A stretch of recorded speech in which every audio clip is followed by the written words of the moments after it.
Good morning, fishy folks. Today is Saturday, but you probably won't see this till Sunday.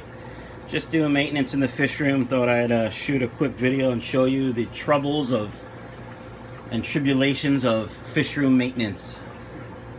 So these tanks I designed so that they're very easy to drain. I can use, a siphon. I can just unplug the sump, let the tanks drain down to where the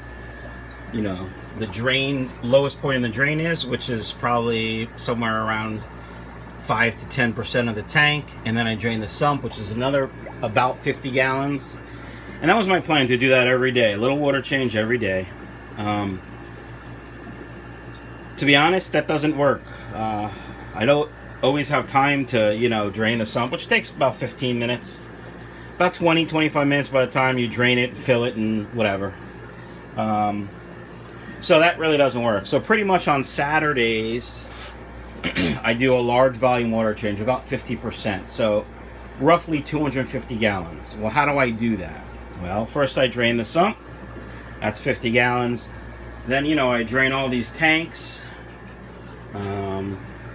Today I drained this 40 gallons. So what's there left? 15 gallons in there. Draining this tank, if I used the good old siphon method, you can see the mess on the floor, and Luke was down here playing. This is all Luke. He likes to play in the sand and the rocks. That's his magic wand. We're dripping on the floor. Anyway, I would have to stand there and hold it. Well, I'm not standing there and holding it to do that. So I have this tiny little pond pump.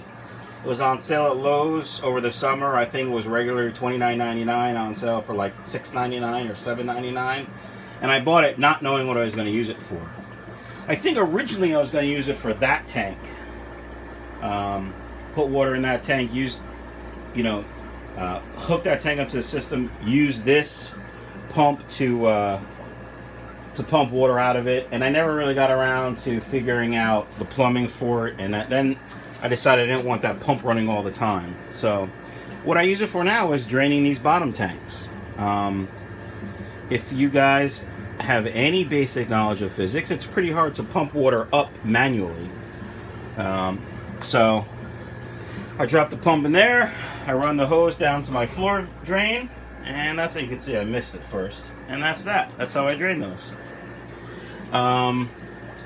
So, I drain 25-30 gallons out of there, 15-20 gallons out of there, 8 gallons out of all here, whatever. And basically it comes up to about half the water volume. I've already started filling some of the tanks, the top tanks back up. And then I stopped because I remembered I had to do the bottom tanks. So, my sump is pretty much full right now. These two tanks, which are not hooked up to the system, they are just for plants, basically. I use the pump also to drain it. Now, I've had this 30 breeder here, 2 months maybe? And I don't think I've ever actually done a water change. Now, there's a lot of plants in there. There's only a goldfish and 3 or 4 adult mollies. To be quite honest, I've never actually even tested the water parameters. I can tell you the water's colder than every other tank. There's no heater in there, and that's fine. These guys can handle it, no problem. But I thought I should just, do a water change. So what's that? A little more than 50%. Filling it's going to be fun. I think I'm going to just use a hose from my slop sink. My plan today is to clean out most of that duckweed in there, and then put the goldfish in there and let him finish off what's rest of the duckweed. You can see what a great job he did in here after I took most of it out. I think that's it for fish tank maintenance. I've been thinking about, with all the problems I've been having, let's look at some angels. With all the problems I've been having, I've decided to take the tanks off the system and have all individual tanks. Now that's fine if you have 2 or 3, but when you have 40, maintenance on that is ridiculous. And quite frankly, I wouldn't be able to have a fish room if that was the case. So I have to do automatic water changes. So there's two ways you can do that. You can pump water into a ginormous, tote like Corey does, or barrel like some other guys do, or you can have water running directly from your faucet. And to do that in my area, because I have chloramines, I need carbon block filters. So I have to think. Actually, I probably need carbon block filters to do it automatically anyway. If I pump water into a tote and let it aerate for a day, that'll get rid of the chlorine, but not the chloramines. So the question is, which way do I go? Do I have a faucet essentially running all the time, or on all the time, and use a timer to control how much water I change? Or do I store water and use a float system and a timer to, change water? My plan would be to change, 10% a day or so in most tanks. Maybe if I had some more sensitive fish, I would do more, but I think 10% a day is pretty good. 10% a day, kind of like 70% a week. I know there's math in there that's not really right. Look at the mollies. Look how happy they look. Anyway, what is that? I think that's just poop, but I don't think it's white poop. Anyway, so that's what I've been thinking about. So let me know what you think about that. I've been talking to a couple other YouTubers who have fish rooms, and one of them, Rich from Rich's Fishes. You should check out his channel if you haven't already. He does discus and angels, and he has some rams. He just got into endlers this summer. He's a good guy. I like his stuff. He's a do-it-yourselfer as well. So if you haven't checked him out already, check him out. He's got almost 3,000 subscribers. I think Danny from Danny's Aquarium shouted him out yesterday in his shout-out video. Anyway, so Rich and I have been talking because he needs to do something to automate his fish room as well. And in talking to him, I'm thinking that actually switching over isn't going to be as difficult as I thought. Most of the engineering is already done. At least most of the mechanical stuff. The supply lines are in. The drain line is pretty much in. The thing I would have to figure is, or the thing I'd have to redo is, when I connected the top tanks to the middle tanks to the bottom tanks, I cut the top tank hoses. So they're really short now. So I may put in another drain, actually. Man, that's not a bad idea. That's probably cheaper than buying all new vinyl tubing. PVC is quite cheap compared to vinyl tubing. Alright, this thing is about 50%. Let's see what we do here, guys. So here's what we do. We take the pump out like this. Sorry. And then we put the pump in like this. Try not to get any fishies. Yeah, there we go. Boom! One tank down, one tank to go. Get away from their fishies. Why are they so furious? I don't know. Alright, here's some sad news over here, guys. I saw this guy this morning. I went in and went to take him out, and he started swimming. But he looks like he's a goner. I don't know what that's from. He has kind of been off alone for a couple days now in this tank, so I thought something was up, but I'm going to check him out afterwards. These two platies up here, which I thought I was going to lose Thursday or Friday, I tried to catch them to put them in a separate tank and maybe medicate them separately, but I couldn't. Like that one to me looks like he's dead, but he's not. Swims fine. That other one back there, the fins look a little worn on the end, but swimming fine also. So I think we're good with those two, but at least good for now. We'll see. These guys, oh look, she's showing her colors, but he's still not. These guys haven't done anything for me in a couple months. I'm actually going to get rid of them as soon as I feel they're healthy. I have a buyer, somebody at work. He offered me $10 each. You know, that's $20 more than I paid for them, so it's not bad. These guys, I expected to lay eggs this weekend. I expect for them to lay eggs this weekend, but they haven't. So that's it for now. Maybe I'll come back later with some other projects or some other doodads. I do have to clean up the fish room. It is a mess. Oh, let's look at the Levamisol. Seriously, workbench is a mess. I'm sorry. Oh look, I haven't even fed them breakfast yet. Bloodworms and Cyclops. So here's the Levamisol, 20 grams I got from Greg Sage. How much was it? I think it was $35 total. This is the actual Levamisol. Nice little note from Greg. And yeah, it was $35 total with shipping. So, you know, that's $35. This was $20. General Cure was $80. EM erythromycin was $100 almost. At one point I did buy Clout from Corey at Aquarium Co-op, $26. Basically, when I got the fish from Imperial Tropicals, he suggested that because they're out in a pond, you know, I may have to deal with flukes. I don't know what that is, but gill flukes, and he treats that with Clout. It's kind of the medicine of choice. So I bought it just to have it on hand in case I had a problem. I don't think I had a problem with gill flukes, but long story short, it's not bad to have on hand.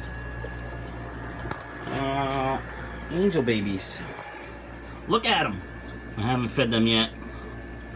So, there's a ton of them. Oh, there's the big boy in there. Oh, don't be scared. I've started feeding him more fry food than just brine shrimp. Hopefully he does okay. These guys still get brine shrimp. This tank is going to get a good cleaning today. This is one of my quarantine tanks, which I may or may not need anymore. I think I'm going to still use quarantine. Even though I'm not going to put them in the system, you know, I don't have to be as careful. But we'll see. Alright guys, I'm gonna finish up this water change and go eat some breakfast. Nico, look. Don't be a dumb dog, look! Okay. I'm gonna go get some breakfast, and when I come back, I'll maybe do a little shout out, and then I'm gonna take care of that guy too. All right, guys. Talk to you soon. Hey, fishy folks! It's now Sunday. Doing a water change on the angelfish fry tank. You can see a lot of them are swimming in the middle of the water now. Some of them up top.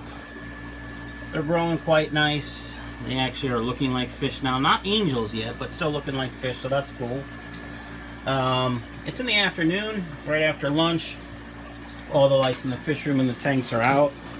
The reason I do this is I get down here about a little bit before 6 a.m. to feed the fish and do any maintenance I need to do before work. So the lights come on at 5. And, you know, by the time I get home from work and come down here, sometimes it's after dinner, like 8 o'clock. Well, I don't want the lights on that long, so I turn the lights on at 5 a.m. or the lights turn on automatically at 5 a.m. Oh, look, they're cleaning. Yeah, you clean, guys. So the lights come on at 5 a.m. What are those guys doing? Lights come on at 5 a.m., then they go off around 10. Then they come back on around 3 or 4, and then they go off at like 10 p.m. And this way I get a long enough photo period to grow plants, but not too long to grow excess algae. My plan for this afternoon, assuming I don't get interrupted by a almost 5-year-old, is to clean up his toys, clean up the mess down here, including my workbench. That's my goal, is to clean that workbench. So we'll see what happens. I would love to be able to set the camera up and do fast motion, but I'm not that smart, so it's going to be like a pause thing. I do want to show you this new filter I put in. I got these tiny little sponge filters at one of the local fish stores around, not the one that I usually go to. He doesn't carry these. Up to 10 gallons. It's a 5.5 gallon. Currently there's one angelfish in there, tiny angelfish, so I'm sure it's fine. I left the other filter in there for a day. I'm gonna leave it in there for a couple days and then I'll take it out. I'm probably gonna put the same filter in here. I think these were like $2.70. I mean, you can't beat that for a filter. It's a little fine for what I like, but it's perfect. The size is perfect. I would probably not put it in a 10-gallon tank. I don't think it would be enough for me, but that's just me. So these 5-gallon tanks, they're fine. I think that's enough water. Once again, I think I told you this. I drained the water into a white bucket. Yeah, I did tell you this. So you know, white bucket, and then I let it sit and look and see if I sucked up any fry. All right, guys. Hopefully, when I come back, that workbench will be clean. Ooh, look how pretty. So, I hung a paper towel rack. That's nice. Not sure I like the location.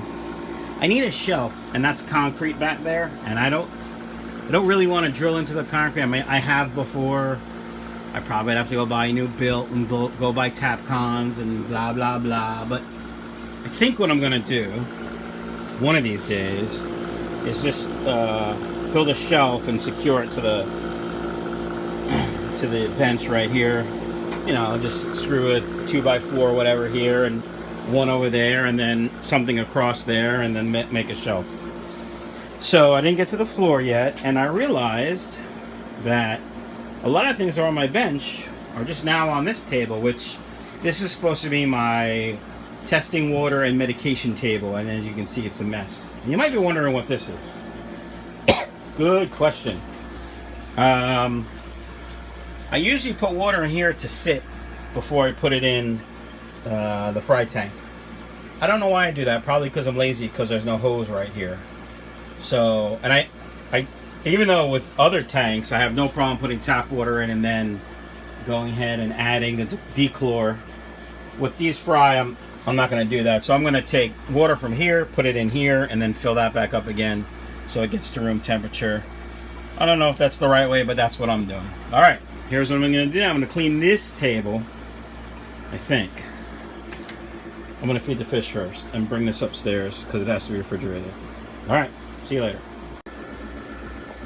All right, not bad. Dinosaur of Lucas's. Train car of mine, but I'm sure Lucas brought it in here to play with. So now we have our meds, our test kit, and med dosing equipment. I secured a power outlet. Need to trim that. What else? Oh, clean the floor. A little water on the floor. Oh, and most important, which will only be for another little while because we're taking this down, but I put the pothos in the water. Now, that thing had like 7 or 8 dead leaves on it. You can see it's not doing so well. So hopefully that'll help the plant as well as suck out some nitrates. Alright guys, I think that's it for today. I'm going to go edit this video with the minimalist edit approach that I normally take, because that's my skill level. And I'll see you guys at maybe Corey's stream if you watch Corey from Aquarium Co-op. I'll attempt to remember to put a link in the description below to his stream.